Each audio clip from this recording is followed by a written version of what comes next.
நம சிவாய. ஓம் நம சிவாய. அஸ்ட்ரோ கராத்தே முனியப்பன் சுவாமி ஜோதிட நேயர்களுக்கு வணக்கம். என் குலதெய்வம் பெரியாண்டிச்சம்ம தாயை வணங்கி, என் அப்பன் கராத்தே முனியப்பன் சுவாமியை வணங்கி, என் குருவை வணங்கி வாங்க சிறப்பான பலன்களை பார்ப்போம். வணக்கம். இந்த பதிவானது தசா புத்தியின் பதிவாகும். தசா புத்தி உங்கள் ஜனனகால ஜாதகத்தில் எந்தெந்த இடத்தில் இருக்கிறார் என்ற முன்னுரையை பார்த்துவிட்டு பதிவுக்கு செல்வோம். உங்கள் ஜனனகால ஜாதகத்தில் வரும் தசா புத்தி நாதர்கள் எந்தெந்த நிலையில் இருக்கிறார்கள் என்ற பட்டியல் விவரம்தான் இது. விவரத்தை பார்த்துவிட்டு பதிவுக்குள் செல்லுவோம். உங்களுடைய ஜனனகால ஜாதகத்தில் தசாபுத்தி நாதர்கள் 1-5-9 திரிகோண சாணத்தில் இல்லை 1-5 திரிகோண சாணத்தை அதிபதியோடும் சேர்க்கை பார்வை நட்சத்திர சாரத்தில் பயணிப்பது, அல்லது 1-4-7-10 கேந்திர சாணத்தில் சேர்க்கை பார்வை அந்த அதிபதியோட நட்சத்திர சாரத்தில் பயணிப்பது, அல்லது 2-5-8-10-11 பணபர சாணத்தில் இருப்பது, இல்லை பணபர அதிபதியோட நட்சத்திர சாரத்தில் இருப்பது சேர்க்கையில் இருப்பது, அல்லது 3-6-10-11 உபயஜய சாணத்தில் இருப்பது, இல்லை உபயஜய சாணத்தில் கிரகத்தின் நட்சத்திர சாரம் பார்வை சேர்க்கையில் இருப்பது, அல்லது 3-6-9-12 அபோகலியம் சாணத்தில் இருப்பது, அல்லது அந்த அபோகலி சார அதிபதியோடு இணைஞ்சிருப்பது சேர்க்கை பார்வையோடு இருப்பது, அல்லது சரலக்கணமாகிய மேசம் கடகம் துலம் மகரம் ஆகிய 2-7 மாரகஸ்தானத்தில் இருப்பது, அல்லது சிரம் லக்கணமான ரிஷபம் சிம்மம் விருச்சகம் கும்பம் ஆகிய 3-8 மாரகஸ்தானத்தில் இருப்பது, அல்லது பார்வை சேர்க்கையில் இருப்பது, அல்லது உபய லக்கணமான மிதனம் கன்னி தனுசு மிதனம் ஆகிய லக்கணத்துக்கு 2-7-11 மாரகஸ்தானத்தில் இருப்பது, அந்த அதிபதியோடு இருப்பது பார்வையில் இருப்பது நட்சத்திர சாரத்தில் இருப்பது, அல்லது நீச்சம் உச்சம் ஆட்சி பெற்றிருக்கிறார்களா, அல்லது சூரியனிடம் அஸ்தங்கதம் பெற்றிருக்கிறார்களா, பரிவர்த்தனை அல்லது வர்க்கோத்தமம் அல்லது நீச்ச பங்கம் அல்லது திக்பலம் அல்லது புஷ்கரமாம்சம் அல்லது கெட்டிடும் ராஜயோகம் பெற்றிருக்கிறார்களா, அல்லது நட்பு வீட்டில் உள்ளார்களா அல்லது பகை வீட்டில் உள்ளார்களா, அதே சமயம் கிரகம் சுபகிரகம் சேர்க்கையில் பார்வையில் இருக்கிறார்களா, அல்லது அசுப கிரகம் சேர்க்கை பார்வையில் இருக்கிறார்களா, இல்லை அவர்கள் நட்சத்திர தொடர்பில் இருக்கிறார்களா என்று பார்க்கணும். அதுபோலவே அடுத்தது பார்த்திங்கன்னா 3-6-8-12 வீட்டு மறைவு சாணத்தில் இருக்கிறார்களா, அல்லது 3-6-8-12 வீட்டு அதிபதி சேர்க்கை பார்வை அவர்களின் நட்சத்திரம் தொடர்பில் இருக்கிறார்களா என்று இதுபோல பல சூட்சமங்களை உங்கள் ஜனனகால ஜாதகத்தை கொண்டு தான் ஒரு துல்லியமான பலனை நம்ம சொல்ல முடியும். ஆனால் நாம் எடுத்திருப்பதோ இது ஒரு பொது பலனாகும். இந்த பொது பலனே பார்த்திங்கன்னா உங்களுக்கு ஒரு 100%க்கு ஒரு 60% உங்களுக்கு கண்டிப்பாக ஒத்து போகும். சிறப்பாக இந்த பதிவை பாருங்கள். வாங்க பதிவுக்குள்ளே போகலாம். இது மட்டும் அல்லாமல் சிறப்பு குறிப்புகள் என்னவென்றால், மேச லக்கணம் மேசராசி என்று நீங்கள் வைத்துக்கொள்ளுங்கள். அந்த மாதிரி வைத்து தான் இந்த பதிவுகள் நம்ம கொண்டு போயிட்டுருக்கோம். ஆனால் ஏன் அப்படி கொண்டு போகிறாங்கிறது விளக்கத்தை நம்ம சொல்லிடுவோம். ஆனால் இப்போ பார்த்திங்கன்னா மேச லக்கணமாக இருந்து வேறு எந்த ராசி இருக்க பட்சத்தில் உங்களுக்கு இதில் குறிப்பிடப்பட்ட தசா புத்தி உங்களுக்கு நடக்குமானால் லக்கண பாவக ரீதியாக, அதாவது நீங்கள் வேறு எந்த ராசி இருக்க பட்சத்தில் நீங்கள் ஒரு மேச ராசி இருக்கிறீங்க, இல்லை ரிஷப ராசி இருக்கிறீங்க, இல்லை மிதன ராசி இருக்கிற, இந்த மாதிரி எத்தனை லக்கணமாக, அதாவது மேச லக்கணமாக ரிஷப லக்கணமாக மிதன லக்கணமாக கடக லக்கணமாக சிம்ம லக்கணமாக இப்படி எந்த லக்கணம் இருக்க பட்சத்தில் வேறு எந்த ராசி இருக்க பட்சத்தில் உங்களுக்கு இந்த தசாபுத்தி நடக்குமானால் லக்கண பாவக ரீதியாக அந்த பலன் நீங்கள் அப்படியே பார்த்து அப்படியே பலனை தெரிஞ்சுக்கலாம். அது மட்டும் அல்லாமல் இது பலன் பார்த்தீங்கன்னாக்கா அதாவது நட்சத்திர சாரத்தின் அடிப்படையாக கொண்டது தான் இந்த பதிவாகும். ஓகேங்களா? அப்போ நட்சத்திர சாரத்தை அடிப்படையாக கொண்டு தான் ஒவ்வொருத்தருக்கும் ஜனனகால ஜாதகத்தில் நம்ம பலனை பார்க்குறோம். அப்போ நட்சத்திர சாரத்தை அடிப்படையாக கொண்டு பாவக ரீதியாக கொண்டு தான் பார்த்து பலனை நம்ம மக்கள் கொடுத்துட்டு இருக்கிறோம். அப்போ அந்த மாதிரி கொடுக்கும்போது பார்த்தீங்கன்னாக்கா இந்த பலன் என்னவா இருக்குன்னு கேட்டிங்கனாக்கா, அப்போ நட்சத்திர சாரத்தை அடிப்படையாக கொடுக்கும்போது பாவக ரீதியாக கொடுக்கும்போது பார்த்தீங்கன்னா, அதாவது பொது பலன் ரீதியாக பார்க்கும்போது என்றென்றும் இது அழியாத பதிவாக இருக்கும் நான் நம்புகிறேன். ஓகேங்களா? அப்போ நீங்கள் எப்பயுமே இந்த பதிவுகள் எடுத்து பார்க்கும்போது பார்த்தீங்கன்னா எந்த ஒரு காலத்திலும் எடுத்து பார்க்கும்போது உங்களுக்கு பொதுவான பலனாக பார்க்கும்போது 100% உங்களுக்கு அப்படியே அந்த பலன் இருக்கும். ஓகேங்களா?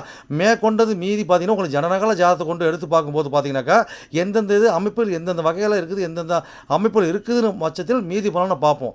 ஆனால் இது என்ன தான் நம்ம அந்த அமைப்புகளை பார்த்தாலுமே நம்மளுக்கு பார்த்தீங்கன்னா எப்படி தான் பார்த்தாலும் ஓரளவுக்கு அதாவது ஒரு 50% உங்களுக்கு நட்சத்திர சார்ந்த அடிப்படையில் இந்த பாவக ரீதியாக பார்க்கும் பொழுது இந்த பலன் 100% சிறப்பாக இருக்குன்னு என்று நம்பி வாங்க பதிவுக்குள்ளே போவோம். மகர லக்னம் மகர ராசி நேர்களே, உங்களுக்கு சந்திர தசையில் செவ்வாய் புத்தியா என்ற பதிவு தான் இது. இந்த பதிவானது உங்கள் லக்னத்திலிருந்து எண்ணி வர 3ஆம் ராசியான 3ஆம் பாகமான மீன ராசியின் பதிவாகும். இந்த மீன ராசியில் என்னென்ன நட்சத்திரம் இருக்குது அந்த நட்சத்திர வாயிலாக உங்களுடைய புத்திநாதன் ஆகிய செவ்வாய் பகவான் எப்படி பயணித்து எப்படி பலன் தரப்போகிறாங்க அந்த பதிவாகும். இந்த பதிவானது நாங்கள் மகர லக்னம் மகர ராசிக்காரர் அந்த பதிவு பார்க்கணும்னா அப்படி கிடையாதுங்க. மகர லக்னமாக இருந்து வேறு எந்த ராசியாக இருக்கும் பட்சத்தில் உங்களுக்கு சந்திர தசையில் செவ்வாய் புத்தி நடக்குமானால் நீங்கள் கட்டாயமாக லக்ன பாவக ரீதியாக நீங்கள் கட்டாயமாக நீங்கள் பலனை பார்த்து நீங்கள் 100% பலன் ஒத்து வருங்க. இந்த செவ்வாய் தசை கால அளவு கேட்டிங்கனாக்கா 7 ஆண்டு சந்திர தசை கால அளவு கேட்டிங்கன்னா 10 ஆண்டு கால வரைக்கும் செயல்பாட்டில் இருக்குங்க.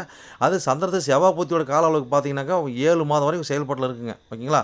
அப்போ இது எத்தனை கூடிய திசை எத்தனை கூடிய புத்தின்னு கேட்டிங்கனாக்கா 7 கூடிய திசைங்க. ஓகேங்களா? புத்தி பார்த்தீங்கன்னாக்கா உங்களுக்கு 4 கூடியவன் 11 கூடியவோட புத்தி. ஓகேங்களா? அப்போ லக்னத்துலேருந்து எண்ணி வர 3ஆம் பாகம் மீனத்தில் என்ன நட்சத்திரம் பார்த்துடலாங்க. அப்போ என்ன நட்சத்திரம் இருக்குங்க? பூரட்டாதி 4ஆம் மாதம் இருக்கும், உத்திரட்டாதி 1ஆம் மாதம் 2ஆம் மாதம் 3ஆம் மாதம் 4ஆம் மாதம் இருக்கும், ரேவதி 1 2 3 4 பாதம் இருக்கும். ஓகேங்களா? மொத்தம் 9 பாதம். அப்போ பூரட்டாதி சாரத்தில் உங்களுடைய புத்திநாதனாகிய செவ்வாய் பகவான் வந்து பயணிச்சு என்ன பலன் தரவோ புத்தி நடத்தி என்ன பலன் கொடுக்க பார்த்துருவோம். ஓகேங்களா? அப்போ இது என்ன சம்மந்தப்படுதுங்க? அப்போ 3 சம்மந்தப்படுது. ஓகேங்களா? அப்போ 3 வந்து பார்த்திங்கன்னா 3 சம்மந்தப்படுற 3 டபுளாக சம்மந்தப்படுறாங்க. 3 சம்மந்தப்பட்டு நம்மளுக்கு 4 11 அது மாதிரி பயணித்து நம்மளுக்கு புத்தி நடத்துகிறாங்க. அதாவது இந்த லக்னத்துக்கு பார்த்தீங்கன்னாக்கா செவ்வாய் வந்து பாதகாதிபதியாக வர்றாரு இல்லைங்களா? அதாவது பார்த்தீங்கன்னாக்கா அந்த சாரம் கொடுத்துட்டு பார்த்தீங்கன்னாக்கா அந்த இப்போ 3 12 கூடிய சாரம் கொடுத்துருக்காரு. அப்போ அப்போ அப்போ 4 கூடிய 11 செவ்வாய். ஓகேங்களா? அப்போ இந்த காலகட்டங்களில் பார்த்தீங்கன்னா அப்போ 3ல் போய் மறைஞ்சி நம்மளுக்கு வந்து அந்த புத்தி நடத்தும் பார்த்தீங்கன்னா சரி இப்போ பாதகத்தை பெருசாக செய்ய மாட்டாருங்க. ஓகேங்களா? அப்போ வந்து பார்த்தீங்கன்னா 3 மணி டபுளாக சம்மந்தப்பட்ட பார்த்தீங்கன்னா இந்த காலகட்டம் என்ன பண்ணி கொடுப்பாங்கனாக்கா நம்மளுக்கு சிறு பையனோட தூரத்து பையனோட கொடுப்பாங்க, ஊர் விட்டு ஊர் இடம் விட்டு இடம் இந்த மாதிரி கொடுப்பாங்க. அப்போ வண்டி வாகனத்தில் ட்ராவல் பண்ணுறது. அப்போ இந்த மாதிரி காலகட்டங்கள் பார்த்தீங்கன்னா அம்மாவுக்கு பார்த்தீங்கன்னா இந்த கால உடலில் வந்து பார்த்தீங்கன்னாக்கா ஒரு விரயம் செலவு பயணம் இது பண்ணுறது. அப்போ அம்மாவோட தூரத்து பயணம் போகிறது, வண்டி வாகனத்துக்கு போகிறது, ரயிலில் பயணம் பண்ணுறது, இந்த மாதிரி இடம் விட்டு இடம் மாதிரி இருக்கிறது. தன்னோட முயற்சிகள் அனைத்தும் பார்த்தீங்கன்னாக்கா வெற்றி கிடைக்கும்னு கேட்டாங்க சற்று கொஞ்சம் பொறுத்து நிதானமாக செயல்படுங்க. அப்போ புஷ்கர மாதம் வாகனம் பார்த்து இருக்காரு. இருந்தாலும் பார்த்தீங்கன்னாக்கா இந்த காலகட்டங்களில் இருந்தாலும் பார்த்து நம்ம சூதானமாக செயல்படுறது நல்லதுங்க. ஓகேங்களா? அப்போ நம்மளுக்கு ஒவ்வொரு விஷயத்திலும் ஒரு இக்குகள் வைக்குங்க, சின்ன சின்ன பிரச்சனையை கொடுக்கும். ஓகேங்களா? இருந்தாலும் பார்த்தீங்கன்னாக்கா நீங்கள் பார்த்து செயல்படுங்க. அது சூதானமாக இருக்கும்போது பார்த்தீங்கன்னா பெருசாக பாதிப்பு கொஞ்சம் கம்மியாக இருக்கும். ஓகேங்களா? பெருசாக பாதிக்காது. சரி ரைட்டுங்க. அடுத்த கட்டத்துக்கு போவோம். அடுத்து பார்த்தீங்கன்னா உத்திரட்டாதி சாரத்தில் உங்களுடைய புத்திநாதனாகிய செவ்வாய் பகவான் வந்து என்ன பலன் கொடுப்பார்? அப்போ வந்து என்ன சம்மந்தப்படுதுங்க? 3ஆம் பாவம் சம்மந்தப்படுது, 1 2 சம்மந்தப்படுது. ஓகேங்களா? அப்போ 3ஆம் பாவம் சம்மந்தப்பட்டு 1 2 சம்மந்தப்பட்டு 4 11 சம்மந்தப்படுறாங்க. அதாவது இந்த மாதிரி காலகட்டங்களில் பார்த்தீங்கன்னாக்கா நம்மளோட செயல்திறனுக்காக நம்ம வந்து எப்பயுமே வந்து யார்கிட்டையும் ஒரு வாக்குவாதம் பண்ணிகிட்டே இருப்போங்க. நான் அப்படி இப்படி நான் அந்த மாதிரி பண்ணுவேன், இந்த மாதிரி பண்ணுவேன், நான் என்னோட முயற்சி பாருங்கள், என்னோடய திறமையை பாருங்கள், நான் அதை பண்ணுறேன் இதை பண்ண சொல்லி இந்த புத்தி என்ன பண்ணுங்க நம்ம போய் பார்த்தீங்கன்னா வழின்னு ஒருத்தர்கிட்ட போய் பேச வைக்கும். ஓகேங்களா? நான் சிறப்பாக பண்ணுவேங்க அப்படி அதாவது நம்மளோட செயல்திறன் நம்ம அதை நல்லா வாய் மூலம் பேச வைக்கும். ஓகேங்களா? அப்போ இது மூலியம் பார்த்தீங்கன்னாக்கா நம்மளுக்கு ஒரு பாயிண்ட் அப் கிடைக்குமானா போராடி நம்ம அந்த பாயிண்ட் அப்போ நம்ம வந்து ஒரு ஒரு பாயிண்ட் அப் பிடிப்போங்க. ஓகேங்களா? அப்போ அது மூலியம் பார்த்தீங்கன்னா நம்மளுக்கு ஒரு பெறக்கூடிய லாபமாக இருக்கட்டும், ஒரு சுகசாரமாக இருக்கட்டும், ஒரு படிப்பு விஷயமா இருக்கட்டும், உச்சக்கல்வியாக இருக்கட்டும், பெறக்கூடிய லாபம் தொழில் வருமானம் இதெல்லாம் பார்த்தீங்கன்னாக்கா நம்மளுடைய முயற்சியில் நம்மளோட பேச்சிலையும் நிதானத்துலேயும் ஒரு அமைதியிலையும் இந்த மாதிரி ஒரு சாந்தமாக ஒரு அடங்கி இறங்கி போகும்போது பார்த்தீங்கன்னா நம்மளுக்கு கிடைக்குங்க.